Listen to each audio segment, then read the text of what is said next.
Olá pessoal, sejam bem-vindos, sejam bem-vindas à Impressão Crítica. Eu sou Renato Silveira.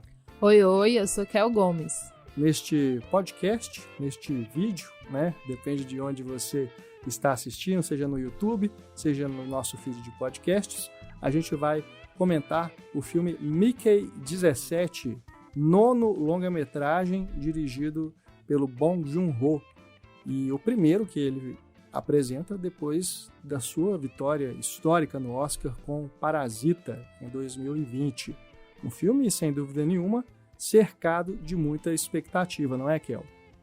Com certeza, né? Ele é um diretor que a gente fica de olho no que vai apresentar, né? E sempre muito curiosos, né? Porque o cara é fera.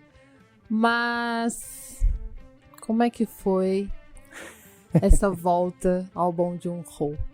Pois é, esse filme que é uma ficção científica misturada com uma comédia ali sarcástica, estrelada pelo Robert Pattinson no papel principal, ou nos papéis principais, né? Afinal de contas ele interpreta clones da mesma pessoa, e um filme que tem o roteiro baseado em um livro chamado Mickey 7. E tem um décimo aí, menos do que no longa, né? Esse livro é do Edward Ashton, foi publicado em 2022 e teve a sua adaptação, os direitos de adaptação adquiridos pela Warner Bros. Antes mesmo dele ser publicado. O Bong Joon-ho, inclusive, começou a trabalhar no roteiro a partir de do chamado manuscrito, né? A versão ainda anterior à que foi publicada. Então ele fez muitas modificações e trouxe, inclusive, esse elemento da comédia de uma forma mais marcante no filme. Isso baseado no que eu pesquisei a respeito. Não tive a oportunidade de ler o livro, tá? Mas o que se sabe, o que o próprio Bong Joon-ho disse em entrevistas, é que ele acrescentou isso junto com o Robert Pattinson, inclusive, que estava ligado ao projeto desde o início. E é isso, né, Kel? A gente tem aqui uma comédia, muito mais do que em filmes anteriores do Bong Joon-ho, que é um diretor que trabalha em gêneros diferentes. O humor está, sim, presente na maioria dos seus longas, né, em diferentes situações, em menores ou maiores níveis, mas aqui eu acho que talvez seja mesmo o filme mais cômico desse cineasta.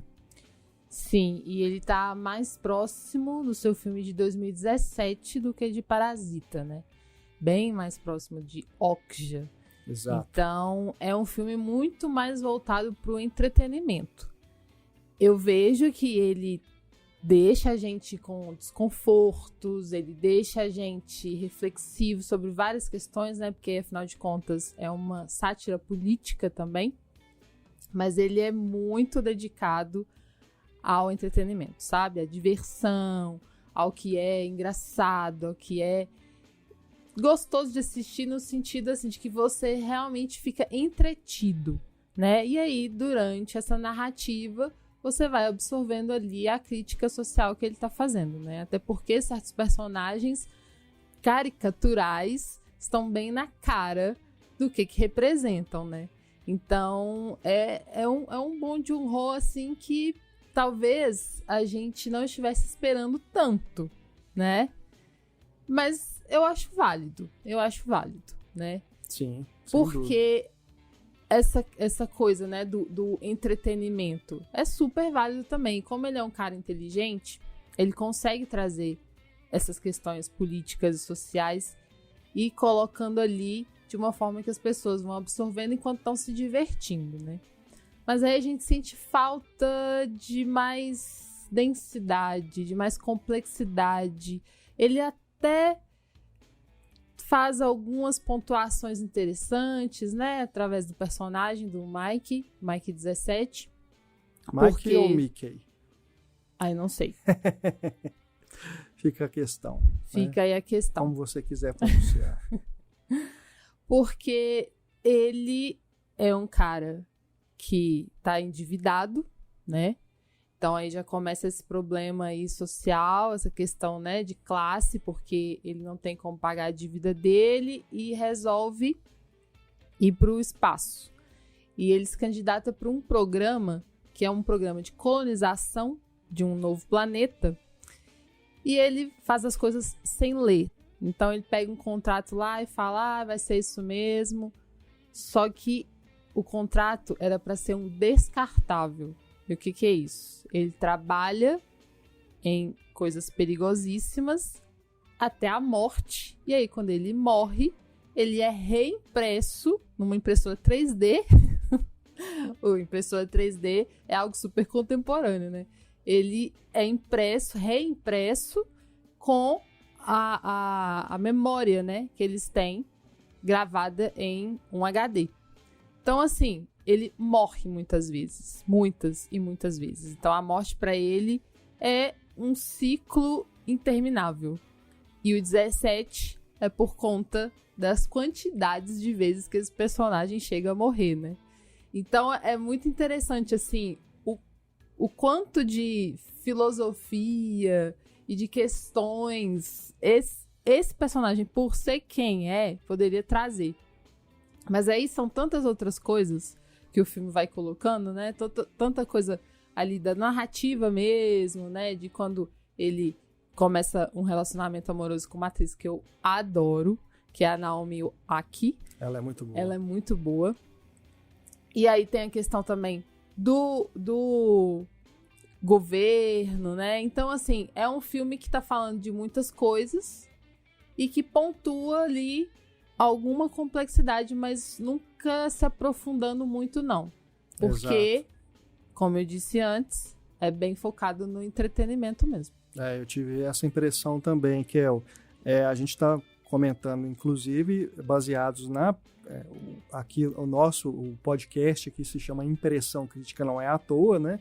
A gente está com o filme bem fresco na memória, a gente assistiu numa sessão para a imprensa, então eu acredito assim que o Bong Joon-ho, sendo o cineasta que numa revisão o filme pode crescer no sentido da esteticidade dele, você perceber mais as construções de planos, mas pela história, pelo roteiro, né, pelo que ele está trazendo aqui, me parece realmente ser um filme que fica aquém de outros trabalhos que ele apresentou, pelo menos recentemente, né? Aliás, eu diria até que em relação a outros filmes, né? A gente tem aqui no Cinematório um podcast sobre a carreira do Bong Joon-ho, lá a gente comenta desde os primeiros trabalhos dele, né, até o Parasita.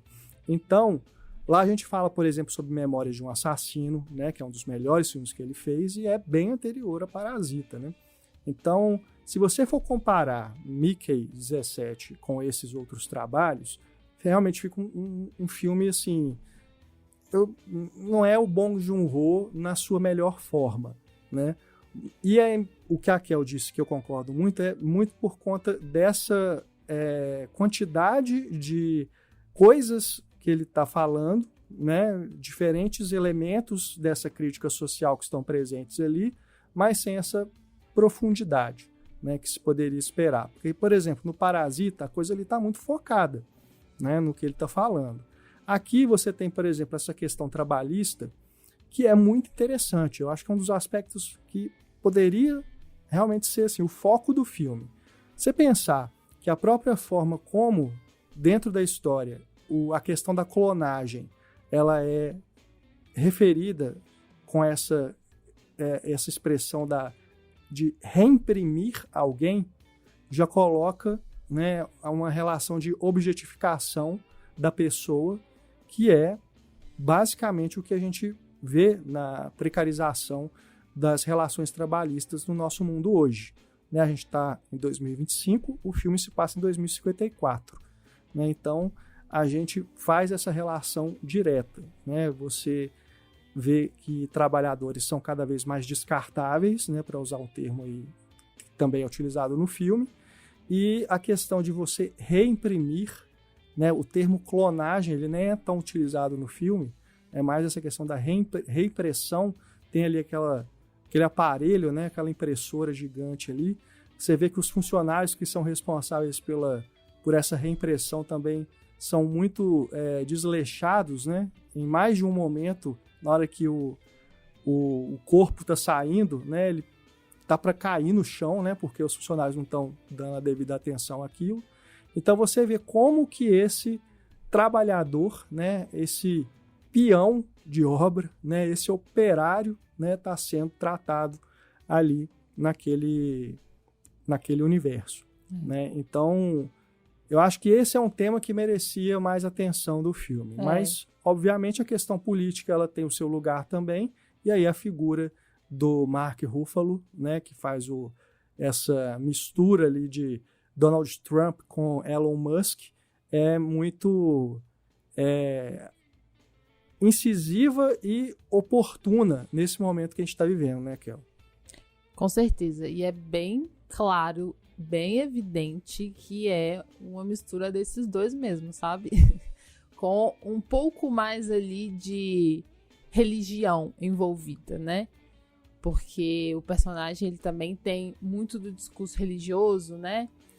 E aí essa mistura, né, do Trump com o Elon Musk. E o Mark Ruffalo faz de uma maneira caricata, porque também eu me pergunto, essas pessoas, elas são caricatas em si mesmas, né? Então a gente pode pensar sobre isso, né? Porque é um ponto de discussão, assim. Eu acho que o personagem dele é do tipo que as pessoas podem gostar, achar que ele tá fazendo muito bem, ou podem odiar, achar que ele tá exagerando, sabe? Porque tem isso, tem exagero. Mas essas pessoas, elas são absurdas, né? Então fica aí esse questionamento. E aí, bom, tem essa crítica a esse tipo de governo autoritário, né? Essas pessoas, né? Esses nacionalistas brancos e que são fascistas. O filme fala disso também, né? É um filme antifascista, porque eles querem colonizar esse planeta, mas apenas com as pessoas que eles consideram ideais para habitarem esse planeta. E o Mickey, ou Mikey, vou falar Mickey, ele tá ali só como um trabalhador, como o próprio nome diz, descartável, e ele vai indicar também pra gente pensar sobre isso, né? Os corpos como meros recursos renováveis, né? Que podem ser substituídos. E reciclados, né? Exatamente, o renováveis. O combustível ali da impressora é lixo, né? Então, restos humanos. Ele é reciclável, ele é renovável porque é aproveitado do próprio corpo dele para se fazer um novo corpo.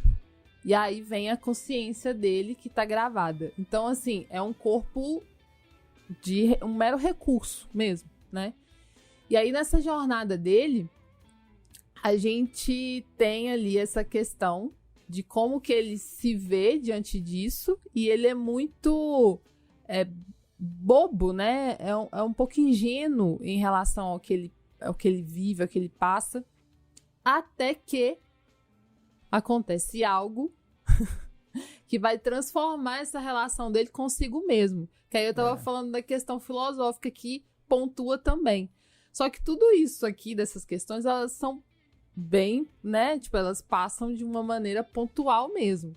Então, essa coisa de ele pensar em si mesmo como as diferentes versões, sabe? As diferentes versões que ele contém em si e como que ele se comporta de acordo com essas diferentes versões, né?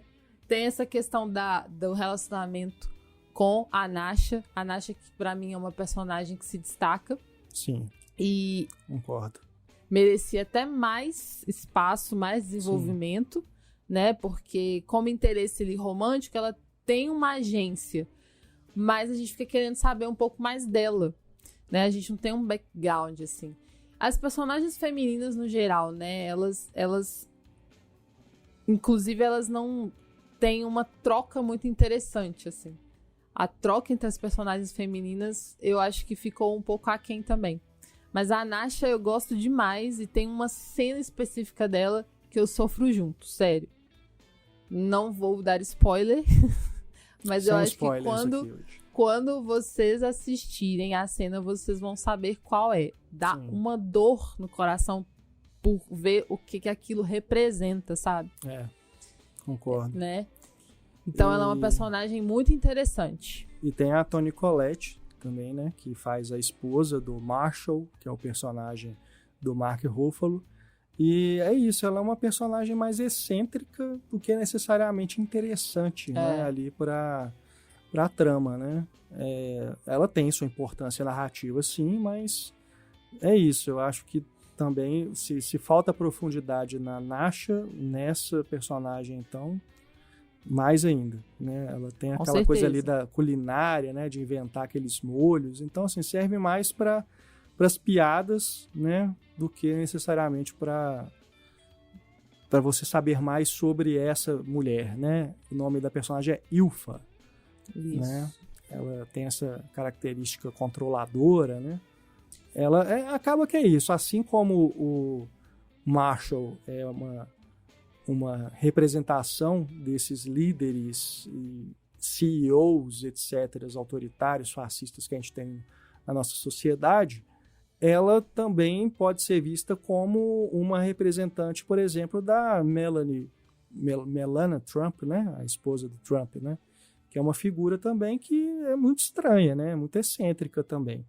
Enfim, você faz essas ligações, apesar de não estar ali dito explicitamente, né, quem que eles estão representando, e o próprio Bong Joon-ho acaba que em entrevistas lá no Festival de Berlim, onde ele fez a pré-estreia do filme, ele não assumiu, né, diretamente, até pela época em que o filme foi escrito.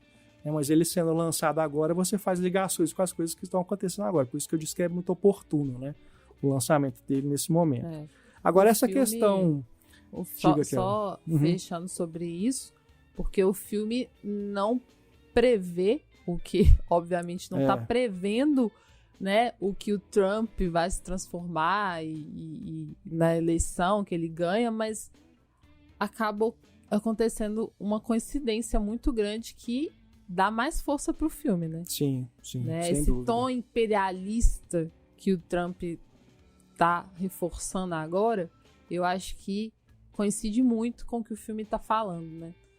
Porque tem essa coisa da colonização, né? Do planeta, do que ele quer como sociedade, esse líder, né? Quer como sociedade, de pessoas que ele não quer que fazem parte da sociedade dele. Então, assim, tá muito confluente, assim, com o que tá acontecendo. Sim. Então, beneficia o filme, porque ele ganha mais camada política, né? Sim.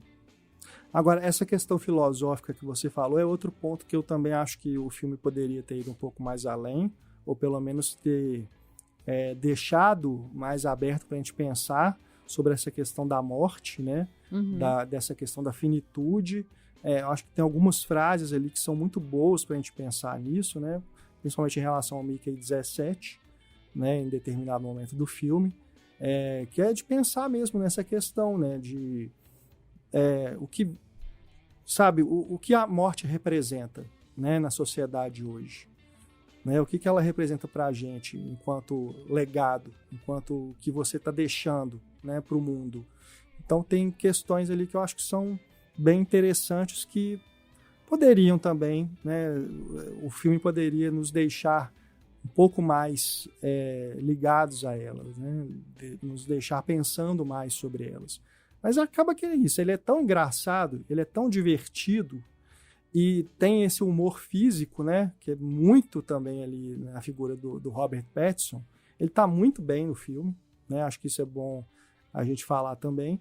Ele está muito engraçado, acho que eu nunca vi o Robert Pattinson tão engraçado. Eu li que ele se inspirou para fazer a voz e o jeito do Mickey 17, né? No personagem do Steve Buscemi em Fargo e também em Debbie Lloyd, o filme do Jim Carrey. Então, assim, essa mistura acaba que é bem isso mesmo. Quando você assiste o filme, dá para você pensar nessas referências. E o Steven Yeun é que eu achei decepcionante, assim, a participação dele no filme, porque é uma coisa assim, é aquele indivíduo ambíguo, você não sabe o que ele quer, se ele é narcisista. Ambíguo? Eu acho que em determinado momento fica uma dúvida, assim, qual que é o objetivo dele. Entendi, porque eu já achei muito, assim, unidimensional, sabe? que não dá nem espaço pro ator fazer muita coisa. É aquilo e pronto. Eu digo assim, é aquela ambiguidade, assim, da ambiguidade do anti-herói, sabe? Que é um cara, assim, ele é meio cinza. Eu não sei, mas eu entendo o que você quis dizer, assim, na questão da unidimensionalidade, né? Uhum. Ele também não tem muito espaço, né? Os personagens aqui não vão ter muito espaço para desenvolvimento, e acho que isso acaba afetando esse também, né? Mas ele é isso, ele é tipo um melhor amigo que, na verdade, não é amigo, né? É um aproveitador, interesseiro. Mas eu acho que em determinadas cenas ele me dá uma dúvida, assim, de qual que é a dele, sabe? Mas, enfim. Outra questão também que eu acho muito boa no filme são os efeitos visuais, né? Muito bem executados. Também aqui não vamos entrar muito no terreno de spoilers, né? Porque tem coisas que acontecem que envolvem efeitos especiais que, se a gente contar aqui, vai atrapalhar, mas muito bem executados, né? Muito bem feitos, e eu acho que é o terreno onde o filme caminha com mais facilidade, se a gente for pensar na próxima temporada de premiações, né? O que é esse filme, né? Pensando, não tem como você não ligar o Bong Joon-ho hoje à temporada de premiações, né? Então, Mickey 17 para o Oscar 2026, será que ele vai chegar lá com alguma chance? Eu acho que, nesse momento, se chegar, é mais para essas categorias de direção de arte, efeitos visuais, edição de som. Sim. Concorda, Kiel? Eu concordo e, inclusive, acho a direção de arte muito boa. É da Fiona Crombie, que já foi indicada por A Favorita e já fez também Cruella. Então, é uma direção de arte que chama a atenção, sabe? Então, provavelmente, se ele chegar até lá, essa deve ser uma indicação, sim. Mas, né, muita água vai rolar ainda, muita coisa. E a gente sabe que os filmes que são lançados no início do ano, eles têm uma batalha um pouco maior a vencer, né? Mas é isso.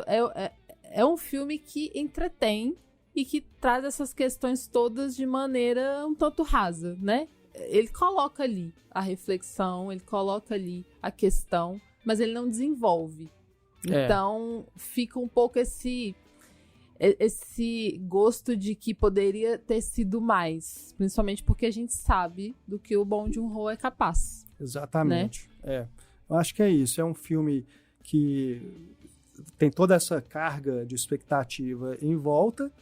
Eu não sou favorável a essas pressões que você coloca, que as pessoas colocam sobre cineastas que acabaram de fazer filmes que, né, são considerados obras-primas, né? No caso do Bong Joon-ho com Parasita. Então há uma cobrança excessiva, assim, de que o próximo filme tem que ser melhor ainda, né? Não precisa, não tem essa obrigação. E aqui ele faz um filme que é bem divertido, é muito legal, né? Tem coisas muito interessantes ali, mas assim, não vai esperando que vai ser outro Parasita, não é outra proposta. Acho que ele mesmo assim fez o filme pensando em filme de público grande mesmo, né? Filme para encher sala de cinema, para passar em shopping. Não fez o filme pensando, sabe, em ir para festival, concorrer a prêmio, nem nada disso não. É um filme entretenimento mesmo, né? Exato. Mas claro, um entretenimento inteligente, né? Como diz a nossa querida Ana Lúcia Andrade. E, inclusive, tem umas coisas bem clássicas de sci-fi, né? De ficção científica, né? Por exemplo, essa coisa da guerra, da coexistência com outros seres, né? De outros planetas. Então, é bem uma ficção científica misturada com uma sátira, né? E que diverte. Porque, assim, o tempo você não sente mesmo. É verdade. Você vai do início ao fim do filme ali curtindo. E estamos falando aqui de 2h20 quase, né? Sim. Então, você se envolve. Mas tem essas questões todas sendo colocadas ali e que passam muito brevemente e que deixam um gostinho de poderia ter ido um pouco mais fundo nisso. Encerrando aqui então, que é a nossa impressão crítica, a sua nota para o filme Mickey 17 do Bong Joon-ho. Em 5, eu dou 3. Eu dou 3,5. Meia estrela a mais aí. Bom, diga pra gente também, deixe seu comentário aí sobre o que você achou de Mickey 17. Você pode interagir conosco aqui no YouTube ou nas plataformas de podcasts. E fica aqui também o convite para você acessar o nosso site cinematório.com.br. Lá você pode conhecer o Cineclube Cinematório, através do qual você tem acesso a conteúdo exclusivo que nós produzimos para apoiadores do Cinematório, né? A gente tem o Cineclube para manter os nossos podcasts, o nosso site no ar, a gente continuar a fazer o nosso trabalho, e a contrapartida que a gente oferece é esse conteúdo exclusivo. Entre lá, conheça cinematório.com.br, junte-se a nós. Junte-se a nós, gente. Até a próxima. Grande abraço, pessoal. Até mais. Tchau.